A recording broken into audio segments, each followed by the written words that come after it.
అందరికీ నమస్కారం. ఈరోజు గీతాంజలి అనే మహిళ 2 రోజుల పాటు తన ప్రాణాల కొరకు పోరాడి మరణించడం జరిగింది. కారణం ఏంటంటే కేవలం తనకి సొంతింటి కళ నెరవేరిందని, జగనన్న తన సొంతింటి కళను నెరవేర్చారు అని చెప్పేసి తన సొంతింటి పట్టాను అందుకుంటూ తన సంతోషాన్ని వ్యక్తం చేయటమే ఇవాళ ఆ మరణానికి కారణమైంది. ఎందుకు అంటే ఈ రోజున వాళ్ళ డిఎన్ఏలోనే తెలుగుదేశం పార్టీ డిఎన్ఏలోనే బీసీ ఉంది అని చెప్పుకుంటున్న తెలుగుదేశం పార్టీ ఇవాళ నాయి బ్రాహ్మణ్ మహిళ అయిన బీసీ మహిళ మరణానికి క్రూరాతి క్రూరంగా నీచాతి నీచంగా వాళ్ళ రక్కసి హృదయాలతోటి ఆమెని ట్రోల్ చేయటం వల్ల సోషల్ మీడియా వేదికగా ఆ బాధను తట్టుకోలేక ఇవాళ ఆమె మరణానికి ఇది దారి తీస్తా ఉంది. కాబట్టి ఇవాళ తెలుగుదేశం పార్టీలో ఉన్న నారా చంద్రబాబు నాయుడు గారు అవ్వచ్చు, నారా లోకేష్ గారు అవ్వచ్చు, దీనికి నైతికంగానూ బాధ్యత తీసుకొని సమాధానం చెప్పాల్సిన అవసరం ఉంది. అలాగే యావత్ ఆంధ్రప్రదేశ్ రాష్ట్ర మహిళామ్మ తల్లులందరూ కూడా ఆలోచించాల్సిన విషయం ఏంటంటే కేవలం తన సంతోషాన్ని వ్యక్తం చేసినందుకే సోషల్ మీడియా వేదికగా తనని హింసించి బాధించి తన మరణానికి దారితీసిన వ్యక్తులు రేపటి రోజున అధికారంలోకి వస్తే మహిళల పరిస్థితి ఎలా ఉంటుందని చెప్పేసి ముందు రాబోయే ఎలక్షన్ లో కూడా తెలుగుదేశం పార్టీ ఆధిపత్యం అధికారంలో లేకుండా ఉంటేనే ఎలా ఉందో, అధికారంలోకి వస్తే ఎంత క్రూరంగా ఉంటుందో ఒక్కసారి ఆలోచించి రాబోయే ముందు రోజుల్లో ఎలక్షన్ లో తప్పనిసరిగా మనకు మంచి చేసే నాయకుడు ఎవరు, మనల్ని దుర్మార్గంలోకి నెట్టేసి బీసీల్ని రక్కసితనంతో మనల్ని అణగదొక్కే వాళ్ళు ఎవరు, మనల్ని హింసించే వాళ్ళు ఎవరు అని చెప్పేసి బీసీ బిడ్డలు మహిళలు కూడా ఒకసారి ఆలోచించి రేపు మీ విలువైన ఓటుని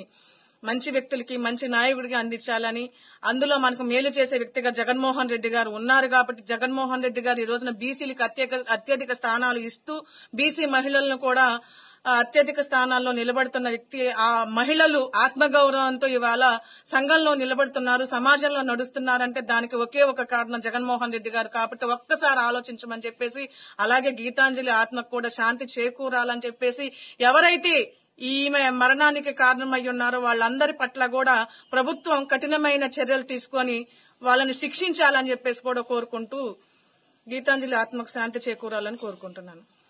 Telugu Desam party Janasena social media అరాచకానికి Gitanjali అనేటటువంటి ఒక అమ్మాయి రైలు కింద పడి ఆత్మహత్య చేసుకుని చనిపోయినంత దుర్మార్గం ఈ రాష్ట్రంలో జరగడం నిజంగా హృదయాన్ని కలిచివేస్తున్నటువంటి సంఘటన. ఆమె చేసిన తప్పేంటి?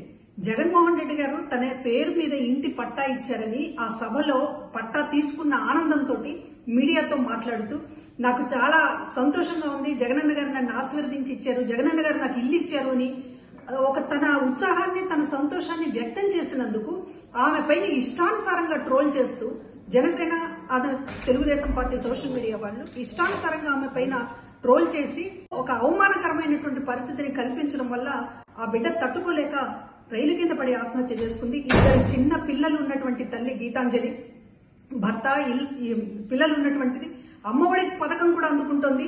ఆ సంతోషంతో అమ్మఒడి పథకం అందుకుంటున్న సంతోషంతో పాటు ఇళ్ల పట్టా కూడా వచ్చిందనేటటువంటి ఒక ఆనందాన్ని వ్యక్తం చేసినందుకు ఆమెని నిండు ప్రాణాన్ని బలి తీసుకుంది తెలుగుదేశం పార్టీ జనసేన. వీళ్ళు అసలు మనుషులేనా అని అనిపిస్తోంది. ఒక మహిళకి సంబంధించి ఇంత అండగా ఉన్నటువంటి ప్రభుత్వాన్ని చూసి ఓర్వలేక ఈరోజు జగన్మోహన్ రెడ్డి గారి మీద దాడి చేయడమే కాకుండా లబ్ధిదారులు సంతోషంతో 4 మాటలు మాట్లాడినందుకు చివరికి ఆ బిడ్డల్ని తల్లి లేని బిడ్డలుగా చేశారు. ఆమె నిండు జీవితాన్ని బలి తీసుకున్నారు. మిమ్మల్ని ఎట్టి పరిస్థితుల్లో కూడా క్షమించకూడదు. ఈ రాష్ట్రంలో ఉన్న మహిళలందరికీ కూడా చెప్తూ ఉన్నాము, ఇటువంటి ఆమెని ఇష్టానుసారంగా రకరకాల అవమానకరమైనటువంటి పద్ధతిలో ప్రాణం తీసుకోవాలన్నంత హింస పెట్టినటువంటి ఈ పార్టీలను ఎక్కడ ఉంచాలో మహిళలు ఆలోచించమని చెప్పి కోరుతూ ఉన్నాం.